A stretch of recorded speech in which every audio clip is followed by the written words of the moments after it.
Assalamu alaikum. The Umayyad Caliphate was almost completely dependent on its Syrian army. We've discussed the Syrian military many times throughout this series, going all the way back to the second fitna when Yazid ibn Muawiyah used Syrian troops to crush the rebellion in Medina. Hajjaj ibn Yusuf, the ruthless Umayyad governor of Iraq, used Syrian troops to defeat multiple rebellions in Iraq. Not only were the Syrian troops the most loyal troops to the ruling family, that is, Banu Umayyah, they were also the best soldiers in the Muslim world. The Syrian troops honed their skills by annually raiding and waging war against the Byzantines. Every spring, like clockwork, once the ground thawed, the Umayyads would launch campaigns into Anatolia. However, after years of throwing the Syrian soldiers at every enemy, the Umayyads were now facing a crisis. The Umayyads had recently experienced several devastating battles during Caliph Hisham ibn Abd reign. We have the Battle of the Defile with 25,000 casualties, the Battle of Tours with 12,000 casualties, the Battle of Ardabil with unknown casualties but 30,000 Muslims taken captive. Perhaps at least half that number had been killed in battle. And then we have the Day of Thirst with an unknown number of casualties but at least 10,000. Most of the soldiers involved in these battles were from Syria, and all of these losses were taking a toll on the Syrian military. And much of this fighting was for territory that offered very little wealth.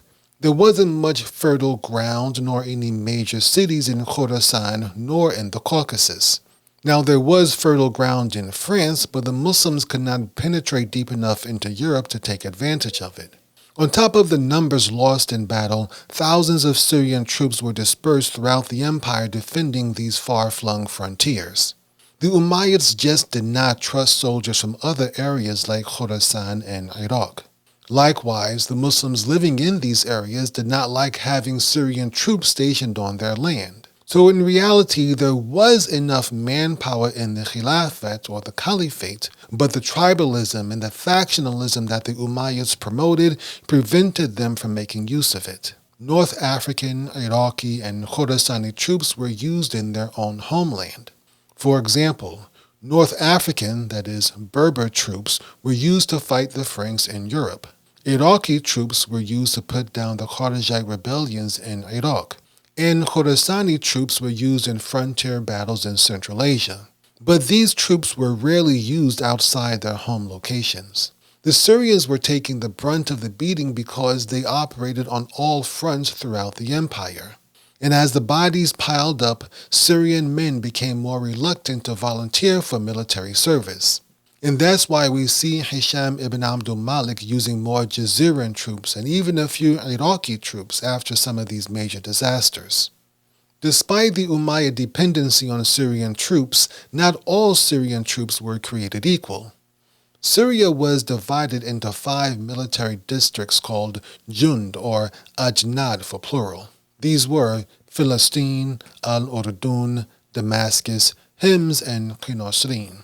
All of these Ajnad, or military districts, except Khorasan, were made up of Yemeni Arabs. These were the troops that were most critical in maintaining Umayyad control. Khorasan and the province of Jazira were populated by mostly northern, or Mudari Arabs.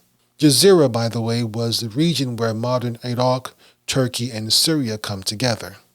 The military power of the Syrian troops also gave them political power in Damascus, the Umayyad capital. But with the military power weakening, their political power was also starting to crumble.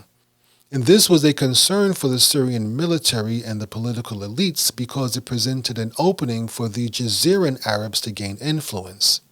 Hence, a few Syrian nobles were starting to discuss reforms to Hisham's Perpetual Jihad policy. But for now, Caliph Hisham ibn Abd was not trying to hear it. But he would soon come to regret this.